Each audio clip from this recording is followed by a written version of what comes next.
numerous, varied, and complex challenges which begin to reveal themselves. I often say that the ripple effects of this pandemic are well beyond even my contemplation. I learn something new every day. Our purpose is to share as many facts as we can in the short amount of time we have. And our goal is to try to provide clear and concise answers to questions that are of particular importance to members of the business community. To everyone attending, thank you for what you are doing for your community, your companies, and your employees. I was thinking about this. I am responsible for FPL's emergency response in Broward County in the West Coast of Florida. And FPL has both robust storm and pandemic plans. In fact, we first developed a pandemic plan during the H1N1 pandemic. So took it off the shelves, dusted it off, and of course had to make it applicable for this crisis. With all that being said, for the past several weeks, I've been focused on safe and effective response during a hurricane and a pandemic, keeping our crews safe and healthy now, before, and after the storms. After all, June 1st will be here before we know it. Well, we have 4 great presenters today. We're honored to have Congressman Ted Deutsch, who was with us for our very first town hall, our state chamber's chief economist, a medical expert in infectious diseases, and a leader in workforce development. We will be taking questions throughout the meeting. If you have a question, please send it to us by way of the chat button at the bottom of your Zoom meeting screen, and we'll get to as many as we can. Finally, we are asking that you please stay on with us until the end if you can, because we have a few questions and a poll that we will share with you toward the conclusion of this event. It's information that I think will be helpful for us all. Again, if you have questions, just enter it in the chat. And with that, let's get right into our meeting. We're incredibly fortunate to have the support of our first speaker, who is working hard at the federal level to assist our nation through this crisis. We are being well represented in Congress at this critical time. I'm pleased to call on Congressman Ted Deutsch for his insights, information, and guidance. Congressman?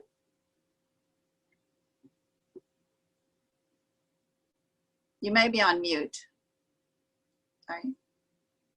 Sorry about that. No worries.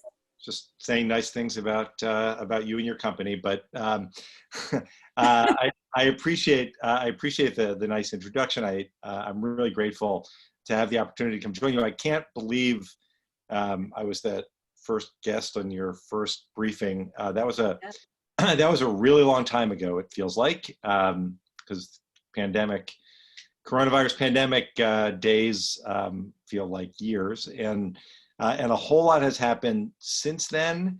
And I'll just lay out a few things of what we've done and I think where we're headed. Let me start with, I think, what I talked about the first time I was on, which was the challenges that we were facing. And Julia, you've been obviously leading the effort to focus on the issues affecting the business community. And Bob, thanks for bringing this group together.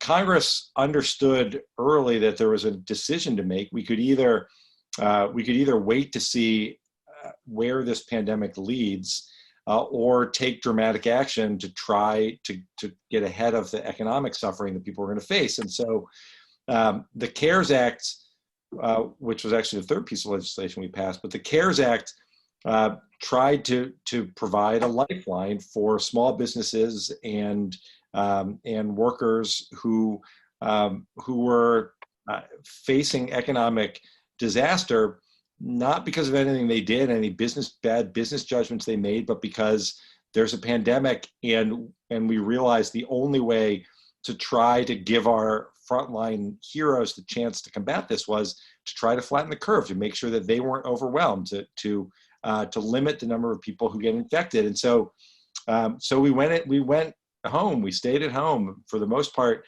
People who were able to have done that, and it's proved to be successful, and that gets us to the moment we're at now. We went through the CARES Act. We passed another piece of legislation to increase the funding for the Paycheck Protection Act.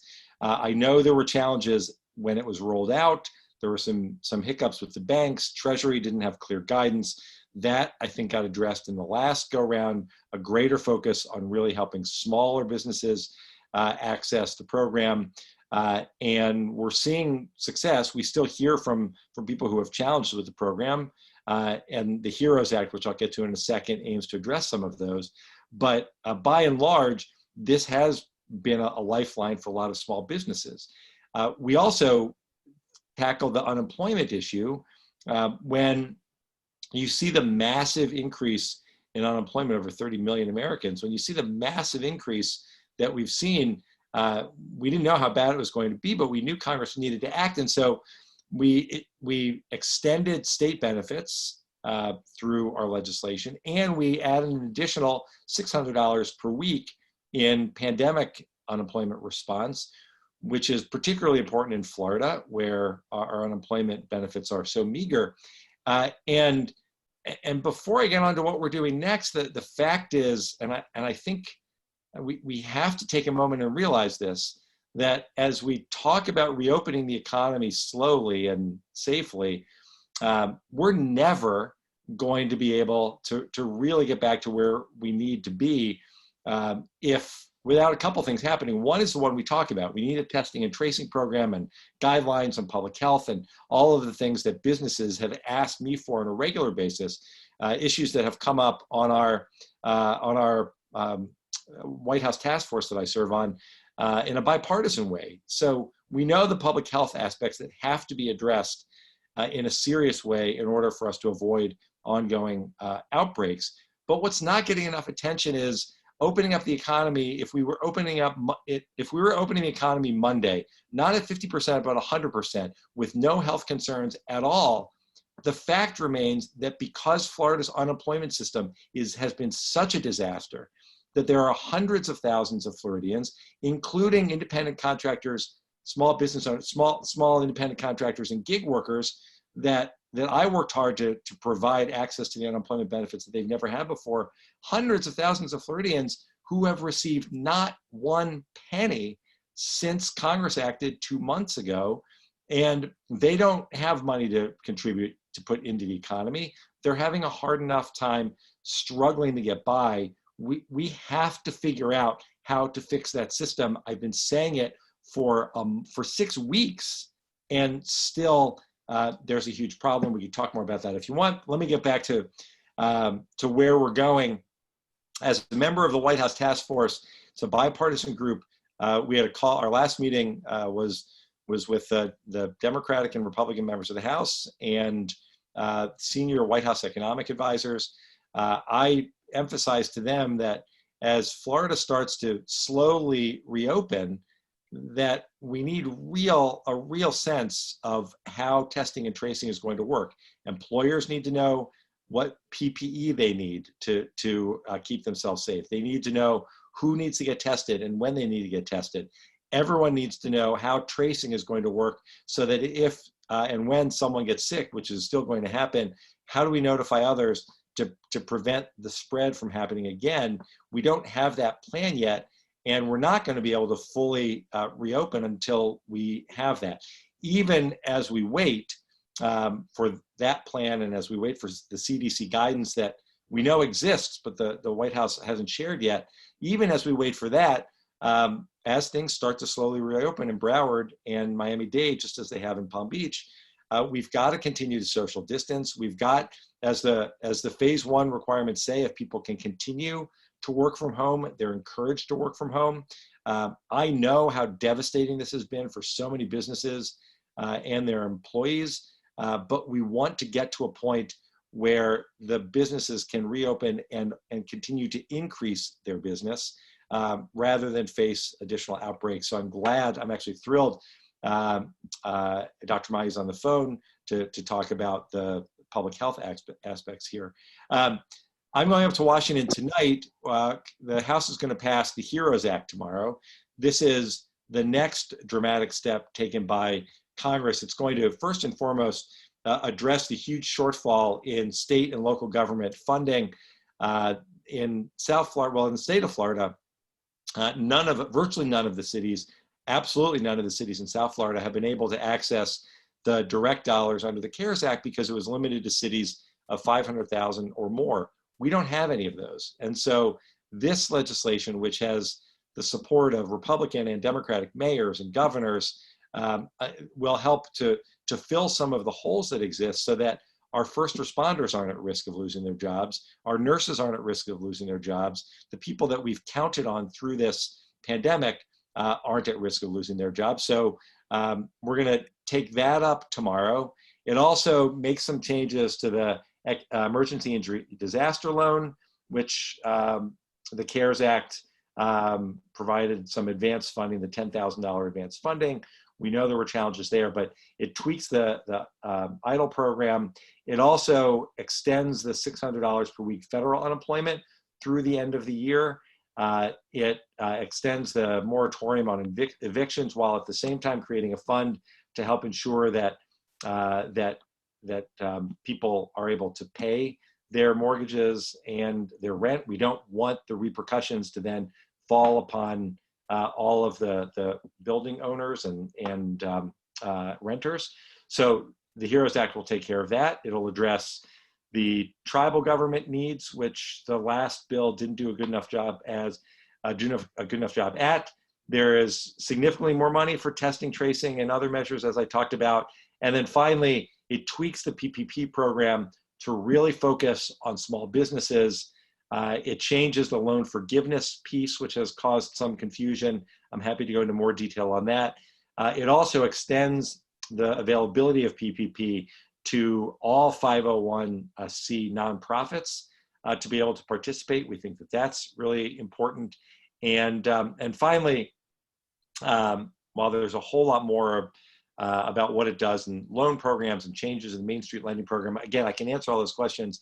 The last thing I want to say is there's nothing political about coronavirus. And we're going up to Washington tomorrow to vote on this. And I know it's going to be a bipartisan vote, but there are some who have suggested that at this point, it's better for Congress to wait, that we can't afford to spend more money, that now is the time for us to focus first and foremost on the deficit. And what we're hearing every day from businesses and from people who have lost their jobs is that if we wait, and more importantly, we heard this just from the chairman of the Federal Reserve just this week, that if we wait, if we don't continue to act boldly now, then we put ourselves at risk of a much deeper recession for a much longer period of time, which will wind up costing businesses and our economy dramatically more than we've already seen lost. So I think this is really important, and I'm going up to Washington to vote on that tomorrow. And I hope that we'll be able to then look to the Senate and the president to do something. If it's not exactly this, obviously we need to negotiate something that everyone can be satisfied with.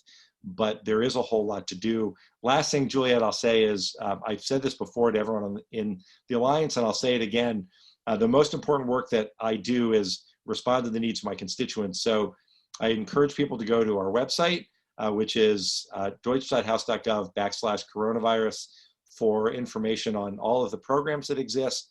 I also encourage you to reach out to our office, 561-470-5440, so we can try to help if there are challenges that you're facing with any of these programs or the IRS or any of the ways that the members of Congress can be involved.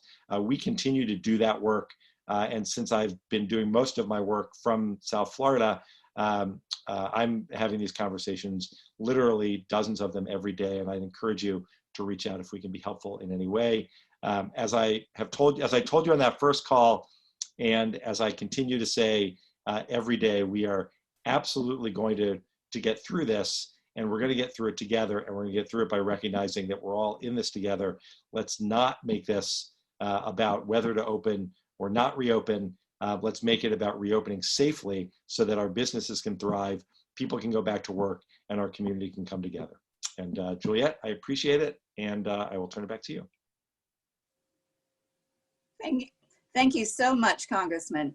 This HEROES Act is really a heroic effort on behalf of Congress and answers many of the questions that our participants had. Most of them concerned about additional federal stimulus packages, and all of that seems to be wrapped up in this package. So breaking that down a bit, one of the concerns was extending federal unemployment benefits. You yourself described them as meager, and no question about that. Did I hear you correctly that this act contemplates extending those benefits through the end of the year? It does. It would extend the state benefits and the additional $600 in federal benefits through the end of the year. Look, the hope is that the need will only decrease as things start to slowly reopen. But if we wait and that doesn't happen, then frankly we're going to be in a position we're in now, where 2 months later, people are desperate and aren't able to get what they need to help get through this moment. Again, it's the reason that we really need to fix our unemployment system in Florida, so that I know that this was a huge crush. We've never experienced anything like that. I acknowledge that, and I've had these conversations with the state. But at this point, 8 weeks later, there's no excuse for the fact that some people haven't received a single penny.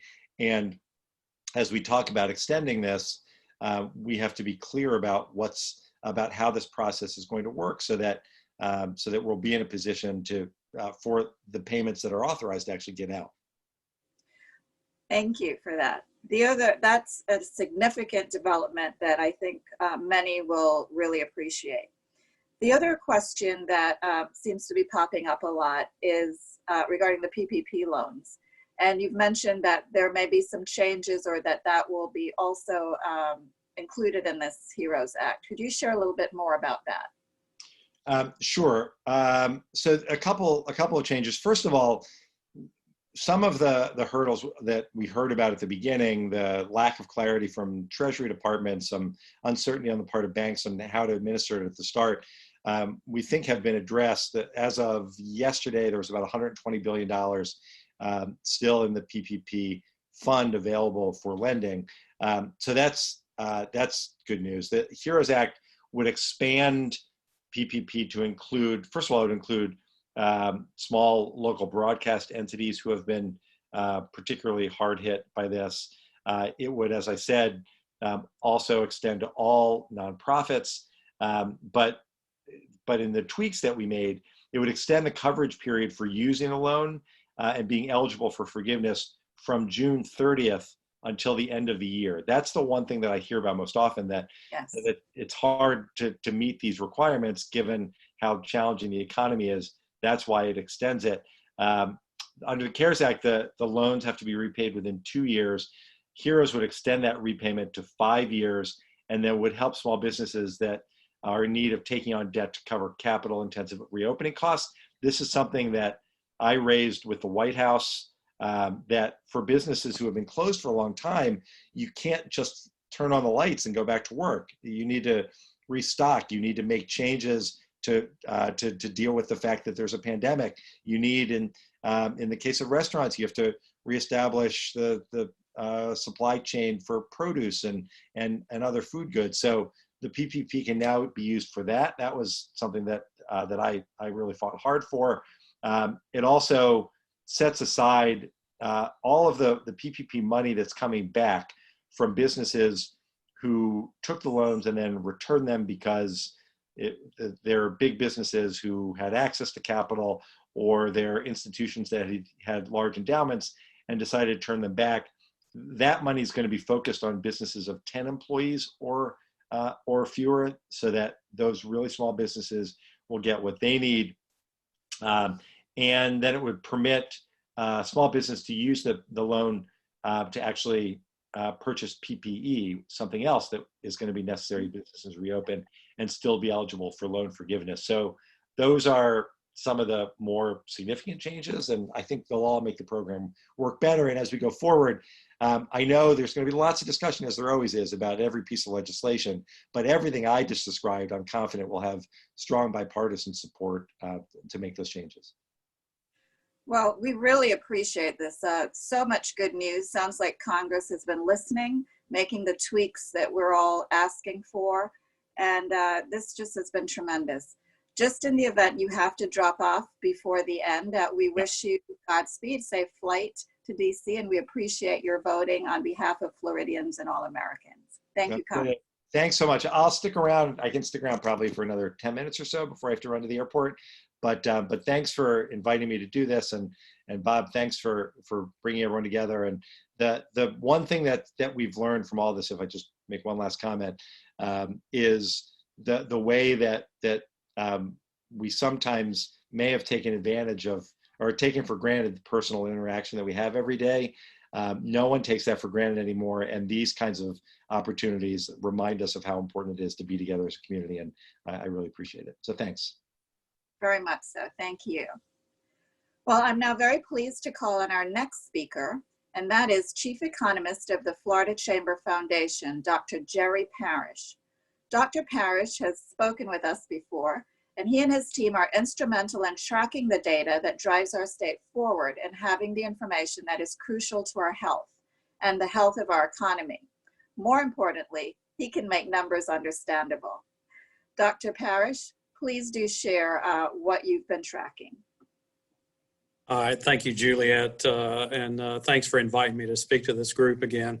I do have some new news. I want to show you where you can find data.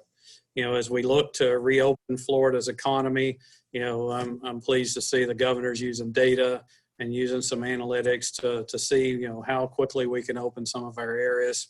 So I want to show you where we have that.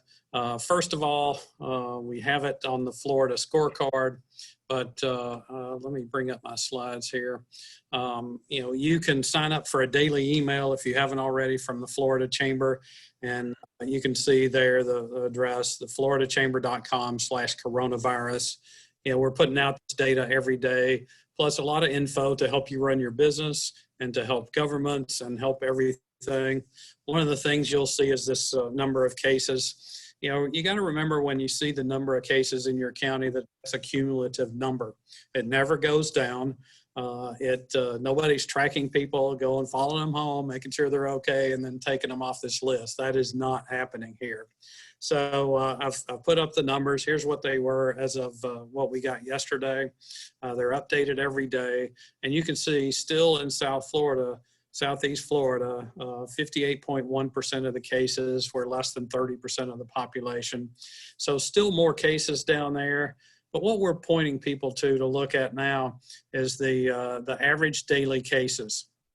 And I'm going to show you where to find this. This is current as of yesterday as well. And you can see all the details there. I've shown you here that Broward County has 78.6 new cases a day. That's over the past 14 days. You got to remember that, you know, there's been a substantial number of tests, though, especially in the last few days. I think there's been 170,000 of these cases of the almost 600,000 tests just happened within the last 10 days. So where we can point you to find out the data, where you don't have to look at a map, you can just look at one face every day, is on the Florida scorecard. Now you can see on the top of the scorecard is the state level of all these metrics: number of cases, 14-day average, the weekly percent positive there, the number of days. Here's the weekly unemployment claims as well. And that little box at the top right there, it says View County Data. If you'll roll down and click on Broward County, you have your own page. And so here's where I would go if I were you, to look and see. And you can see the 14-day average is up a little bit. It's increasing. That's why it's red. It's up to 78.6. But when you click on that tile, you can see that you are down from the peak. You know, a lot of that is we've done a lot more tests recently, so it has gone up a little bit. But the key number here is that weekly percent of cases that are positive. You're down to below 4%. Y'all have come a long, long way.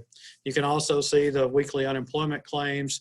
They're a little behind reporting them by county, so that's actually back from April the 3rd. The year-over-year job change is something that's normally on there, but we put it in the COVID box so you can see next Friday, a week from tomorrow, on May 22nd, we'll actually get our job numbers. What's the unemployment rate for, the state and the county, and how many jobs we have actually lost. You can see the initial claims here of what it looks like. We just got a new number for last week, 221,000. I wanted to show you a couple things about this chart. I've shown this many, many times. The normal, time of this time of year, you would expect about maybe 5, 6, 7,000 claims. And you can see we're getting hundreds of multiples of that. Matter of fact, we're getting close to 2 million claims submitted. Only 1.4 million are unique. There's been a lot of people claim multiple times and not realizing maybe in some cases that they didn't have to claim every week. U.S. unemployment rate is 14.7%. We'll find Florida's out a week from Friday for middle of April. Keep in mind, when we count jobs in the state of Florida, we count them on the week that the 12th of the month falls. So when we see those numbers next Friday, that'll represent the middle of April, basically, early to mid-April. And then it won't be the May numbers we won't get until actually June the 19th, I believe, when they come out. So we certainly do have tons and tons of people unemployed. I know DEO is working as hard as they can to get those claims paid, but yeah, they're behind. But they are updating it every day. That 1.9 million, those numbers came from the DEO website. They update those every day. And, we know there's tons of people out of work. We also have seen that there's a lot of people looking for workers now. And so in some cases, those people that will show up on these April claims will actually have gone to work maybe somewhere else or back in the same business. So actually, I expect the April number to be the peak here of the actual unemployment numbers. However, these aren't going to go down, very quickly. We're still going to have some pretty high unemployment rates. We've got a lot of people out of work. We've got industry. Some will come back very quickly, and some, like tourism from other states and other countries, is going to be a lot slower coming back. We depend on those folks. It's about $6 billion in state tax revenue every year, about $5.3 billion in local tax revenue, not total leisure and hospitality, just the people from other states and other countries. But I've noticed what the governor's doing. I'm glad to see that we're moving forward. Most places in Florida, the average number of daily cases are coming down. They're substantially down from their peak. Not every place. As they go through nursing homes and, correctional institutions, we're seeing, some pretty big spikes in some certain counties around the state. But overall, I'm pretty pleased with the way Florida's going. I know everybody wants to get back to work. I got my hair cut today. I was so excited to do that. The guy that cut my hair, and I kidded to my people that I work with. I said, listen, if you hear about a hostage situation in Tallahassee today, it's probably me holding somebody who cuts hair hostage so I could get a haircut before I show up on the, Greater Fort Lauderdale Alliance webinar today. I don't want to look too shaggy for them. But that guy's been off work two months. He wanted to get back to work, and I think the majority of people want to get back to work. The Florida Chamber is announcing something tomorrow. You'll see. It's called Relaunch Florida. It has a lot to do with our efforts with local chambers, local economic developers around the state. And I know I'm running out of time here, but watch for that announcement tomorrow. We'll announce it when we have our all-chamber call with our CEO, Mark Wilson, and me tomorrow morning at 11. I encourage you to sign up for it and join that. And if there's time for questions, certainly I'll be glad to answer them. But anyway, thanks for letting me speak with you guys today. Thanks a lot. Thank you so much, Dr. Parrish, for bringing us up to date on what's going on in Broward, and especially relative to the rest of the state. Those numbers were compelling. I noted that it was 72 days since the first case in Florida and 67 since the first case in Broward. I mean, just over 2.5 months. So many changes in what our forecasts have been and what we would ever have expected. To that point, have you, with the developments that you've seen since COVID, have you been able to create a forecasting model on what you see for expected job loss in the upcoming months? Yeah, I've been working on that. And you got to know the Florida Chamber Foundation has been working on a recovery plan for more than 6 weeks now, since we first learned that this was going to be a big thing in the state of Florida. And part of that's been the forecast. I briefed CFO Petronas' staff the other day on what I expect to happen to the Florida budget because of the loss of spending in a lot of the areas around the state. I've done that multiple times. Now, I look at this as, when, I'll get the question, when are we going to be back to 100%? And I say, there's industries in Florida going to be back to 100% pretty soon. They actually will have a more V-shaped recovery. However, one of those industries is certainly not leisure and hospitality. It's not. It's going to be at the tail end. I'm using the Nike swoosh as my pattern for recovery. But as part of that, things like, manufacturers, they've been working for, the last couple of months, laying out their floors to where there's less interaction, than the least amount that they have to. Construction people have been, going to second and third shift to spread out their workers so they're not in such tight proximity. And so there's going to be a lot that are going to be, plenty back near 100% by the fall. However, before leisure and hospitality gets back, we got to have two things. One we've already had. We've hit the peak of cases and now we're going down. That's a good sign. Next, we have to have a known treatment to where anybody who's reasonably healthy, they can take their own chances and go out and do stuff knowing that there's a treatment. And so you'll see a lot of people come back in and do things more normal. But until we really have a vaccine, we're not going to hit 100%. But I think the good news here, there is some good news. I'm an economist. I always see the good and the bad of everything. When things open up here in Florida, you may be more likely to take your kid or grandkid to Disney World or to the beach or to a park or to some kind of museum because there's not going to be nearly as many people from other states and other countries here. And, I think a lot of the spending, there's pent up demand. People have been sitting in their homes for 2 months. You bet they're going to get out and spend money just as soon as they feel safe for themselves. And we're already seeing that. Restaurants are opening up. We'll open up into more capacity. We've had them, putting picnic tables out in the parking lots and things like that to get back to business. And so, it's going to be a lot slower for the leisure and hospitality side of this. If you may remember me speaking, even a month ago, my proxy for how bad your economy was going to be hit was what is the percentage of leisure and hospitality jobs as a percent of your total private sector jobs. And that's playing out now. And as we get more numbers, it is going to play out. However, Florida is tough. People are tough here. They're going to find a way. They're finding some really creative ways to get back in business and make people safe. And now consumers are going to look at a business and say, hey, are they doing the right things, keeping it clean, having a separate entrance and exit and all those things that you would look for to make your safe, are they wearing masks in the facility, the employees? You're going to judge businesses now also, not on their product or the plate of food they deliver. You're going to judge them on how safe you feel in there. And the folks that make customers feel the safest are going to do the best in the recovery. Thank you, Dr. Parrish. I have to say, I agree. Those industries that rely on, consumer confidence may lag behind, as you've mentioned, the leisure and hospitality. But I think we're all working together to do our best so that we all are confident to consume. By the way, good looking haircut. Thank you very much. I appreciate that.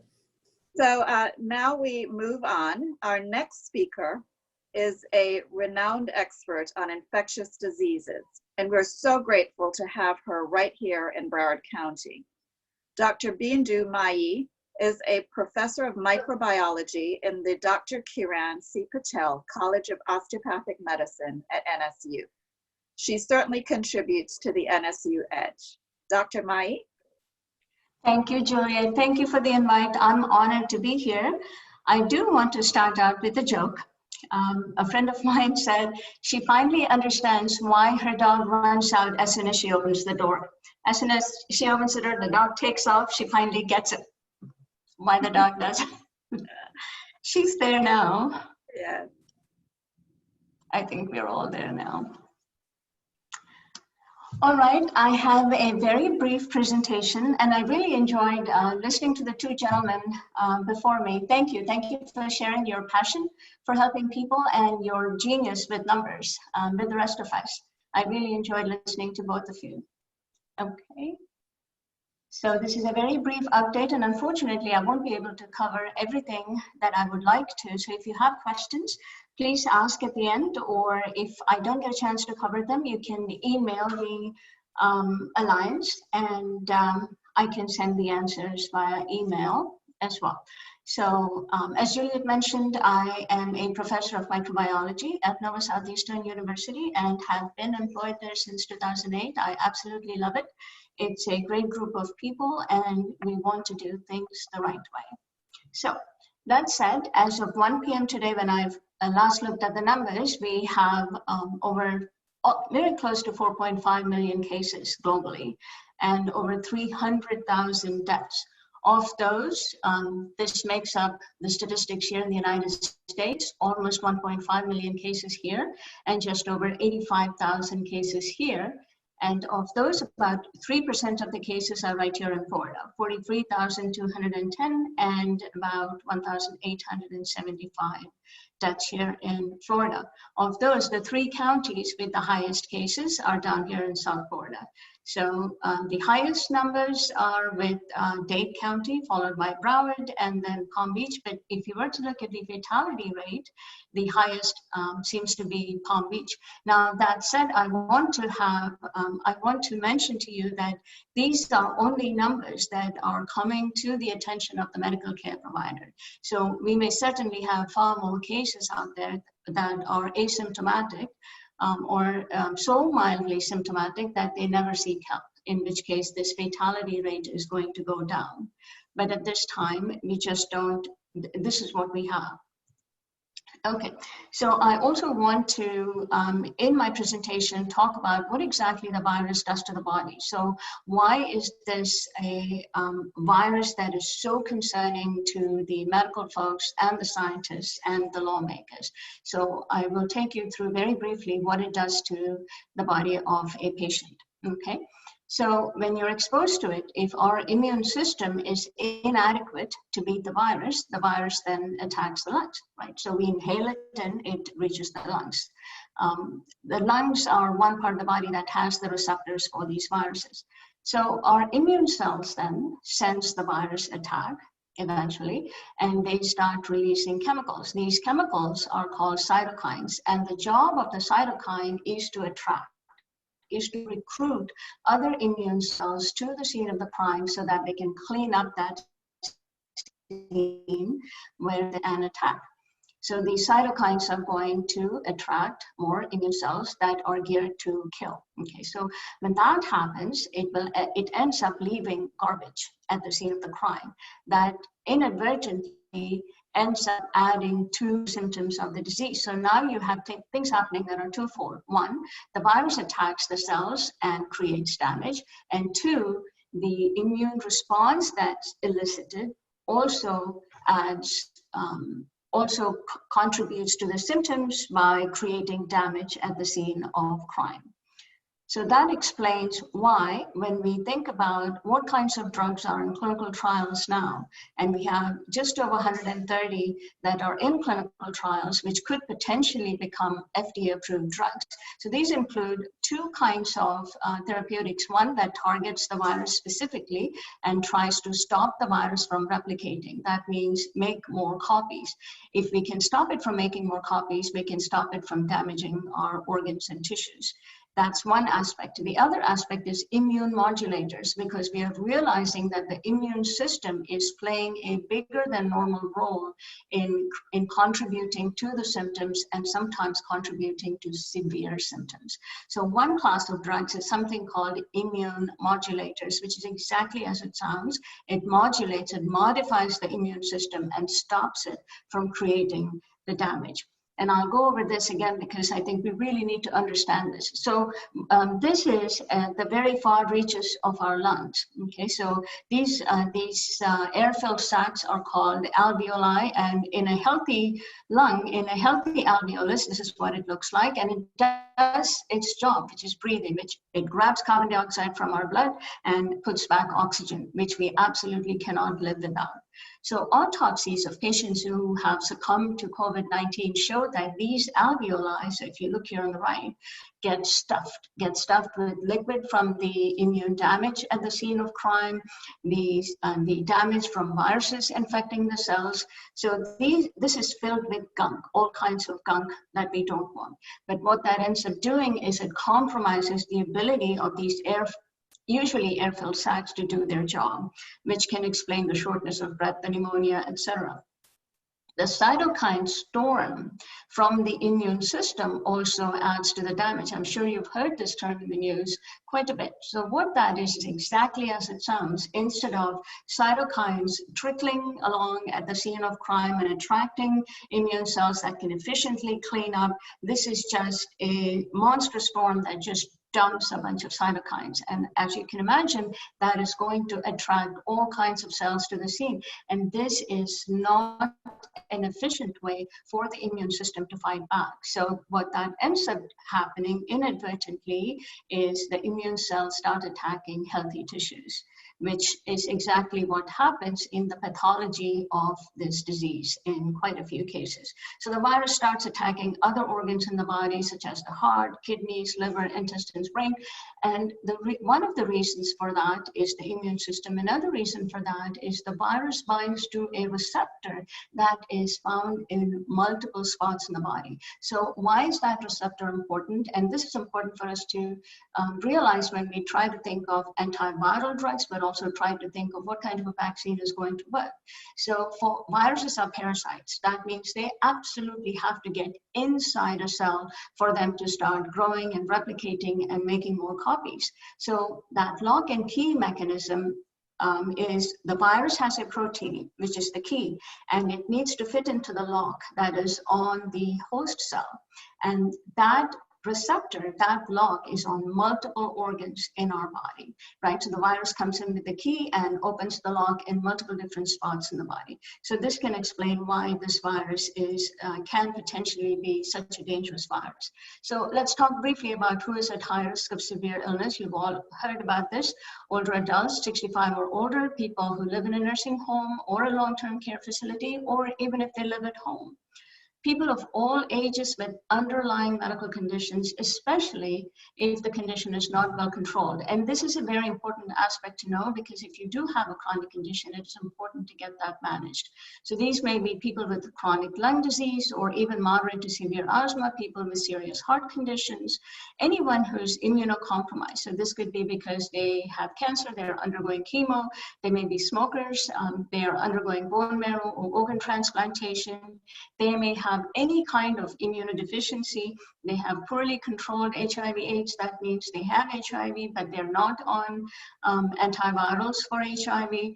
That is very important. If they're on prolonged use of corticosteroids or other immunosuppressants for any kind of medical condition, these individuals are also at high risk. In addition, people with severe obesity, so that's BMI of 40 or higher, people with diabetes who are immunosuppressed, people with chronic kidney disease, people with liver disease, all of these individuals are at high risk. However, I do want to point out to you that we have seen in a study, we have seen that 0.9% of deaths have been in individuals with no underlying medical condition. So seemingly otherwise healthy, immunocompetent young people can also succumb to this illness. The only reason I bring this up is this is an infection, which means it can be prevented. So that puts a lot of focus in the absence of a vaccine, in the absence of an FDA-approved standard of care. We need to focus on prevention using what we have available. And I'll talk about that briefly. So I also want to briefly talk about symptoms because we've added to the symptomatology that is seen with this illness. So people may have cough, any of the following symptoms or combinations of these symptoms. Cough and shortness of breath are the ones you've been hearing about a lot, or even fever. In addition, there may be headaches, excuse me. They may have a sore throat. They may also have chills, repeated shaking, muscle aches, a loss of taste or smell that was previously not there. They may have skin conditions such as a rash, a buzzing or burning, or a vibrating sensation of the skin. Their malaise may be so severe that the very first symptom that alerts them to the fact that they may have COVID could be falling. And sometimes in older individuals, that's the first symptom. There may be a neurological symptom, which is falling, unfortunately. So we are learning so much more about the scope of this virus. And the incubation period between exposure to the virus and the time that symptoms may appear could range from anywhere 2 to 14 days. Some patients also show GI symptoms because the intestines also have the receptor for this virus. So this may include diarrhea and nausea prior to developing all of those other respiratory tract infections. Now, when do you need to seek immediate medical care is if you have trouble breathing, if you have persistent or pain or pressure in the chest, if you have a new confusion, so it's not related to any dementia the patient may have or some other condition they may have, but this is a newly developed confusion, or you cannot rouse the patient. The lips or face start turning bluish. That means that they don't have enough oxygen in their system. So if you know someone or if you have any of those symptoms, that's alarming and you need to seek help immediately. So how do you protect yourself?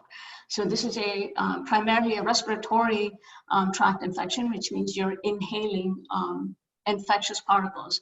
So how do the particles get there in the first place is if a person who has it is dispelling these aerosols or particles into the air, these droplets into the air. So if you have a cough or if you have to sneeze, then no open mouth coughs or sneezes. I think we all know this. We've all heard this ad nauseum, right? So cough into a handkerchief or a tissue, dispose it off ideally in a lined trash can with a lid that you don't have to touch my hand. And after you do that, wash your hands well for 20 seconds. If your hands are visibly dirty, use soap and water. Otherwise, use alcohol-based hand sanitizer that has at least 60% alcohol. If you're sick, and this is not a new recommendation, the CDC has been saying this for years and years and years.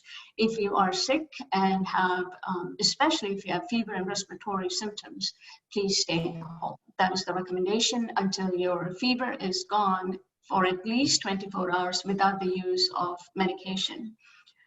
When you're out in public, wear a face mask. If you are sick and you have to be out in public, definitely wear a face mask. So we've all been doing this when we do go to the grocery store or the pharmacy store.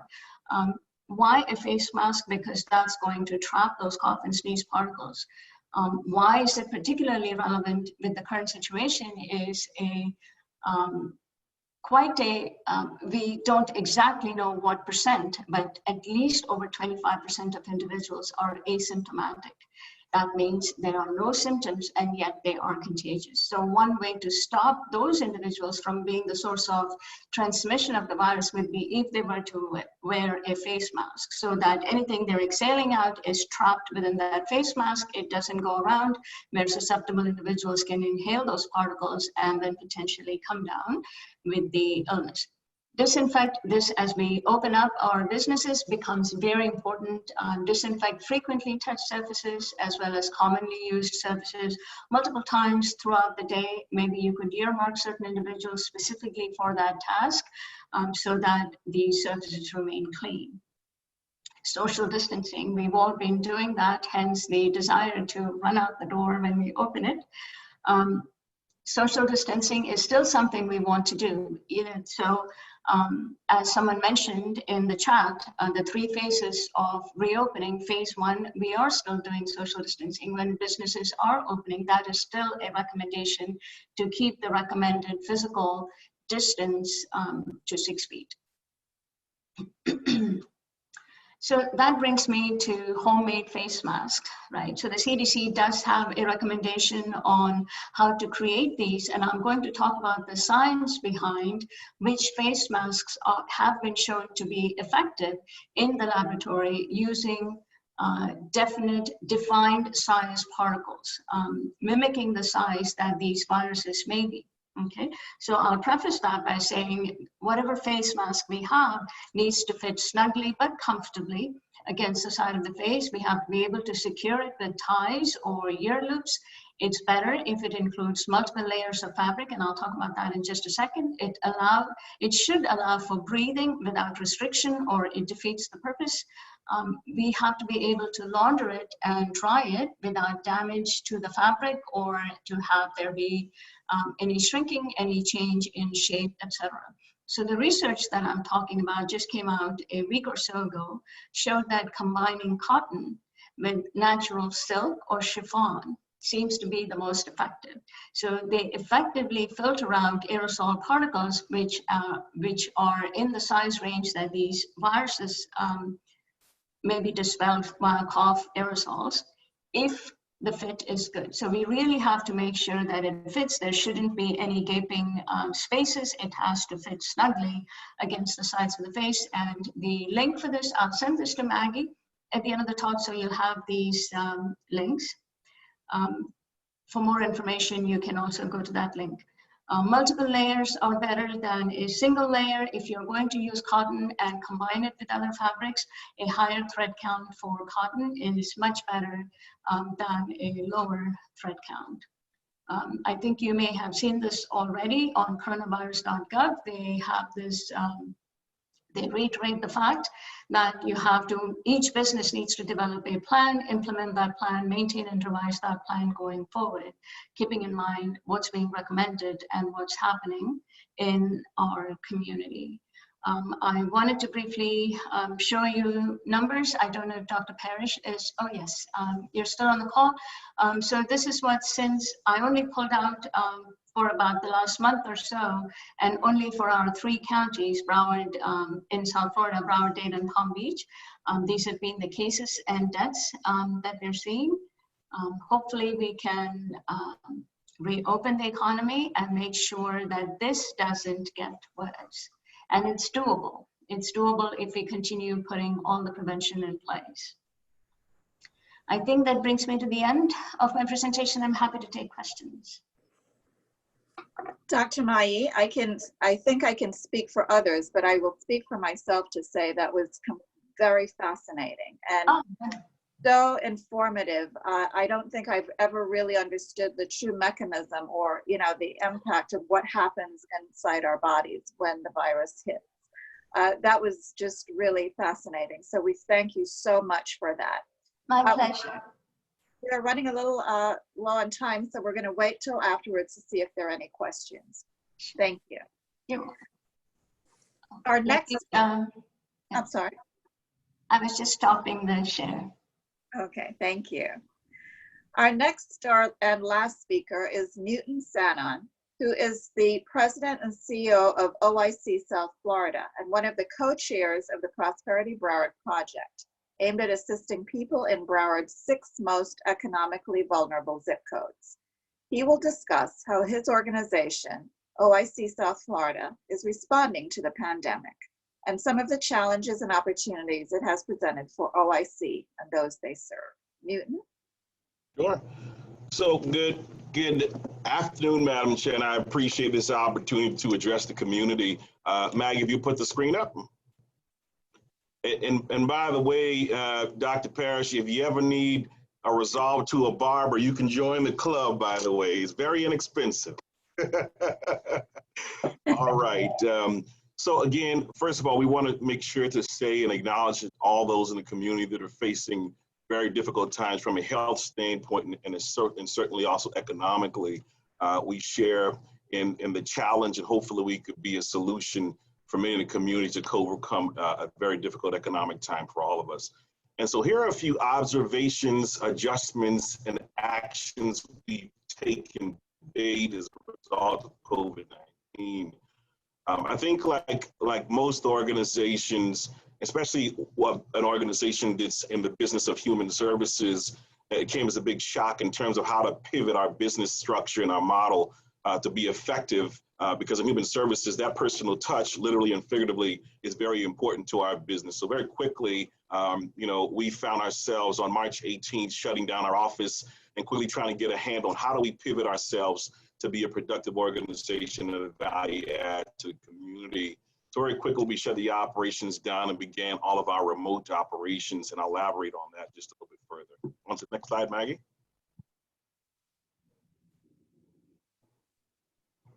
So just to give some perspective, and every time I think I get a handle on the broad array of challenges that COVID-19 has presented to our community, there's something else that really shocks me or agitates us.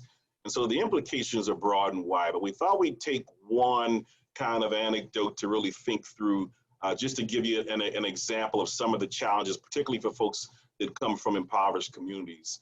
And by the way, some of these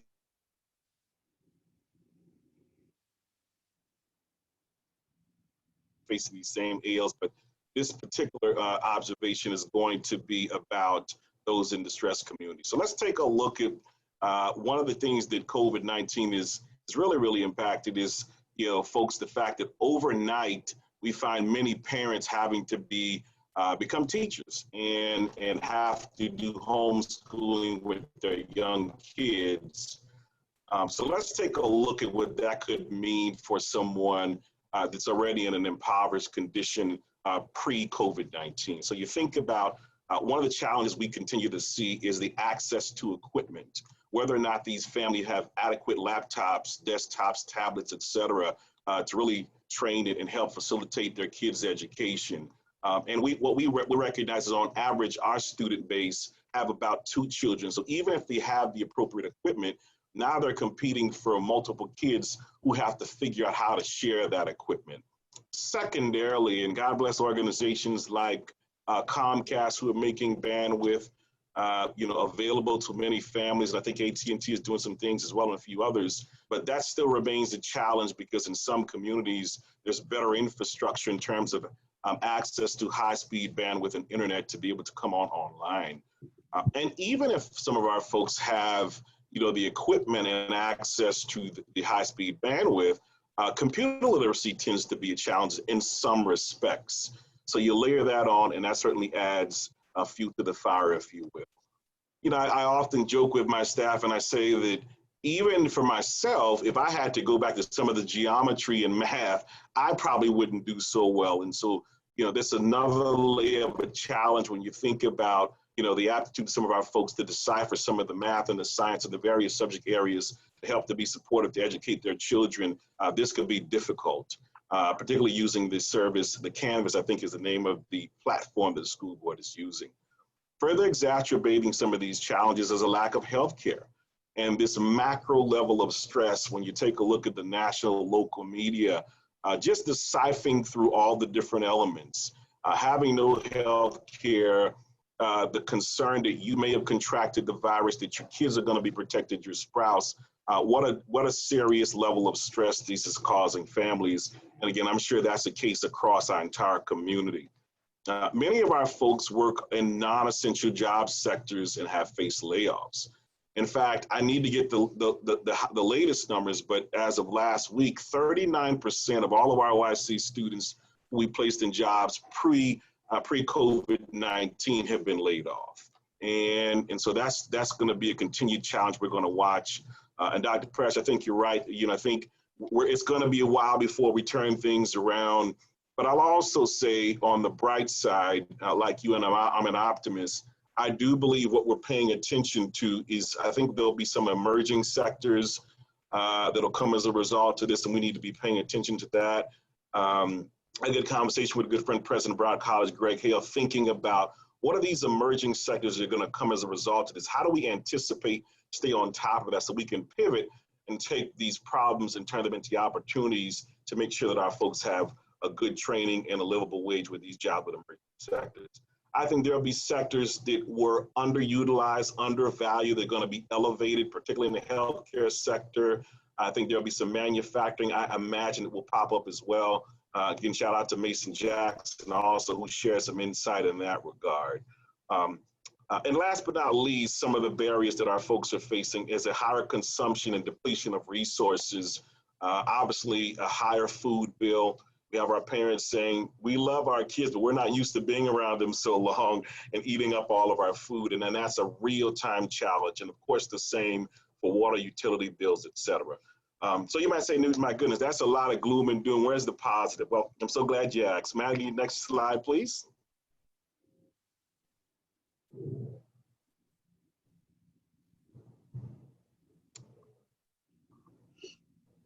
There we go. All right.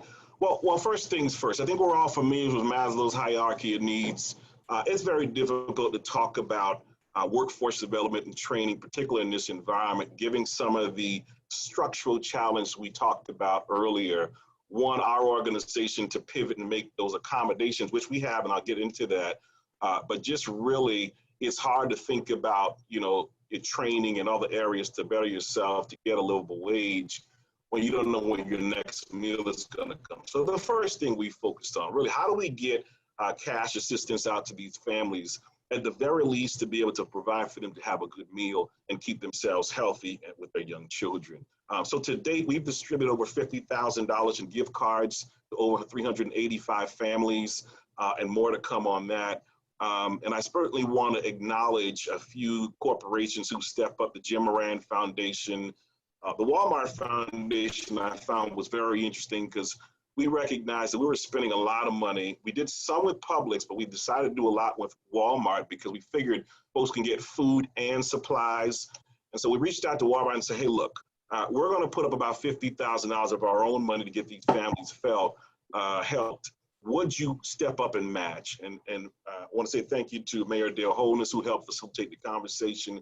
Walmart stepped up immediately and gave us a $20,000 check, which will be used again to give these families emergency cash assistance for buying food and supplies to stabilize themselves. State Farm, Samara Truck Supplies, and of course, our organization is putting up $50,000, which will be the next iteration of cash distribution to help families get the basic needs, again, food, and we're connecting them with other resources in the family as well for their families. 100% of all funds raised went to the family. We didn't take not 1 cent for any administrative fee. We just felt like it was the right thing to do. And so 100% of all of our proceeds raised are going to all of the families that are in need. I want to shout out Bob and his team. We're known as Collaborative County, and here's another instance. I'm a proud board member, a member of the Greater Fort Lauderdale Alliance, and they connected with this organization, TTI, Tektronic Industries, and they gave us 5,000 masks. And so that came at very early on in this whole pandemic timeframe, and so it was very, very helpful and needed. Of course, we decided the right thing to do was to share with our partners, the Urban League, Hispanic Unity, Broward County Health and Human Services, BARC, and LifeNet for Families, just to name a few. And I'll tell you all a little secret if you don't tell my wife. I went through a fast food drive-through, and I was giving it out to the workers in the drive-through. As long as you don't tell Ebony about that, I still did the right thing. But we just felt like, again, we really wanted to make sure people had the necessary equipment to protect themselves, to not further exacerbate the growing numbers that we saw at that time of folks contracting the virus. So thank you, Bob. We appreciate that contact and that connection. And thank you to the corporation TTI for stepping up to be a part of the community as well. The other adjustment we made was all open house sessions are now available via Zoom to provide insight and access to job training and job placement support. And that takes place every Tuesday from 3 to 4 p.m.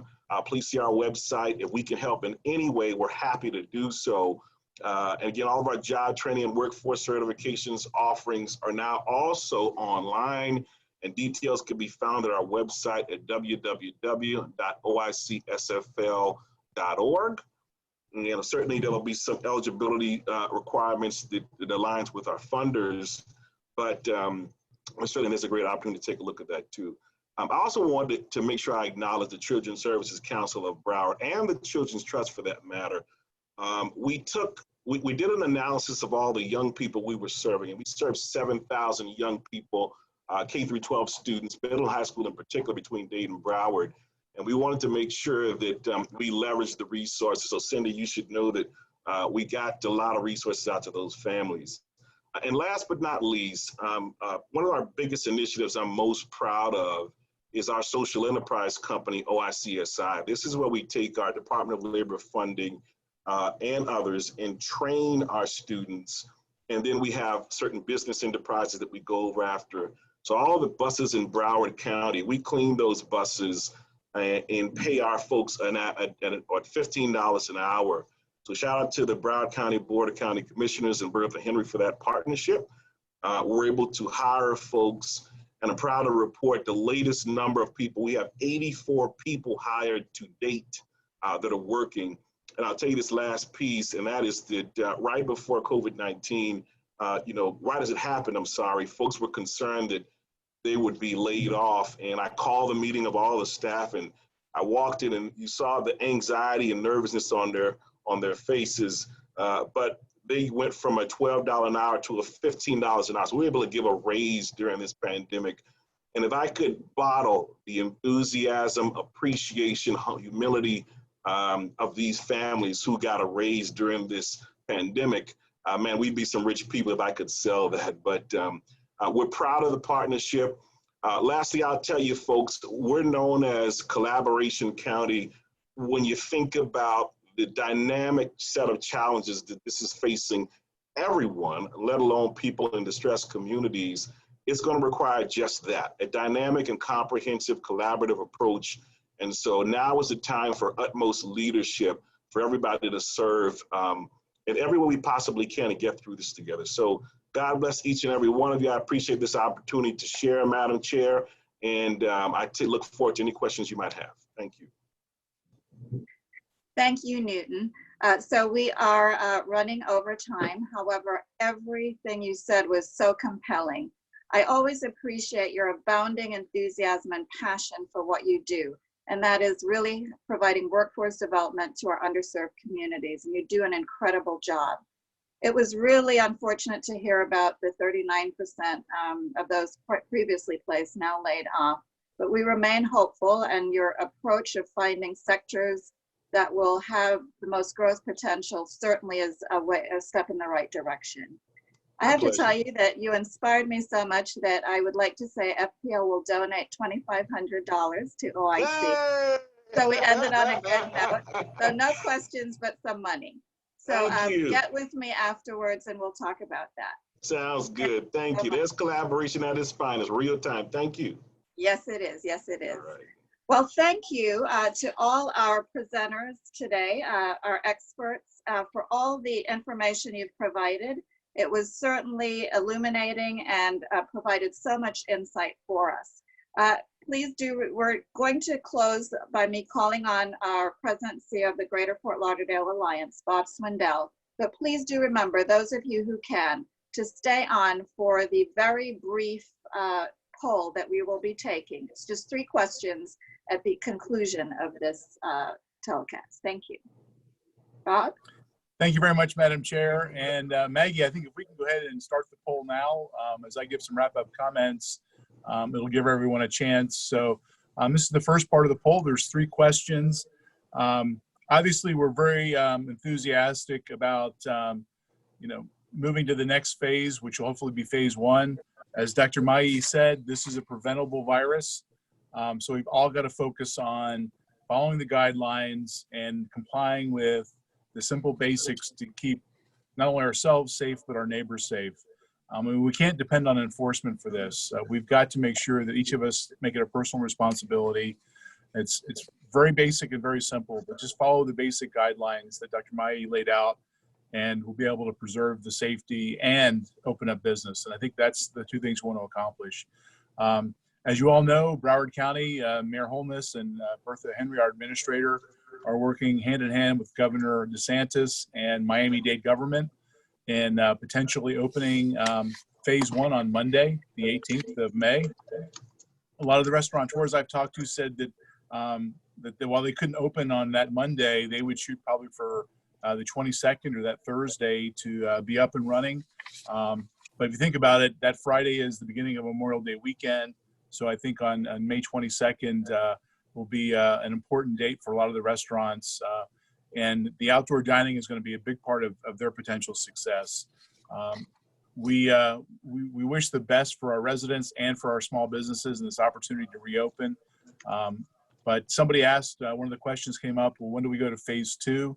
Ideally, if we have 14 days of positive indicators, in other words, a lowering of cases per day, lowering of hospitalizations, that we can move to the next phase, and it'll increase the ability to host more people inside restaurants. But again, that's going to take a combined effort of everyone taking the guidelines seriously. The last part I'll mention is, you can go to the next question, Maggie, if you want. So the first one is top concerns. The next question is going to focus on what's really important to our small businesses, and it really is going to measure confidence. And part of that is our I Love Local 2020 campaign. We've talked about it at our previous town halls, but this is an initiative under 6 Pillars Broward, working with the Broward County Council of Chambers of Commerce, the Convention and Visitors Bureau, a lot of our partner organizations. And the whole purpose is to have a 90-day campaign to buy local, eat local, stay local, and really focus on our own small businesses in Broward County. It's designed to be our 90-day economic shot in the arm. And a big part of this is going to be a social media campaign as well as digital and print. But we want to show our community leaders out there going back to their normal routines, being able to go to restaurants, and again, following the guidelines, the physical distancing, making sure that, that we're following the basic guidelines to help prevent any further transmission of the virus. So again, thank you all for being a part of this. It looks like we're stuck on our survey. So I will, hopefully you'll get the other pages of the survey. But we want to judge the All the community. questions are up, Bob. Sorry. I'm sorry? Sorry to interrupt you. All the questions are up. I think Oh, great. people just need to scroll down if they're not seeing the other questions. And we have 97 out of 153, 63% have responded so far. So we can close it out whenever you're ready. Awesome. I'll turn it back over to you, Madam Chair. Again, thank you so much, Juliet. You have been a phenomenal leader in unprecedented times. I know you had no expectation that this would be what your leadership would be burdened with as your time as chair of the Alliance, but you have really stepped up, as has FPL. So again, thank you enough for all that you do for us. Thank you, Bob. You're so welcome. And hold on for the poll results. So our poll results are as follows. Number 1 question, the top concerns. The top vote getter was individuals not behaving responsibly. Next was handling a potential resurgence, followed by businesses not implementing adequate precautions. Next was the capacity to enforce social distancing rules, and then capacity for contact tracing. So those were the top vote getters. The next question was beaches. How do you think reopening of beaches should be handled? The results there was the top vote getter was open only for walking, jogging, and swimming at 38%, followed by open and allow for sitting with proper social distancing at 37%. 25% believe that the beaches should not open yet. And finally, question number 3, with restaurants. Assuming precautionary safety measures are fully in place, how confident do you feel, or how ready are you to begin dining out at a restaurant again? Top vote getter was not at all confident at 39%. So most of you are not confident. Then followed by I would be willing to eat in an outside dining area only, 23%. And there was a tie for very confident and somewhat confident. So there we have it, and we will share the results of this poll with you also. Thank you.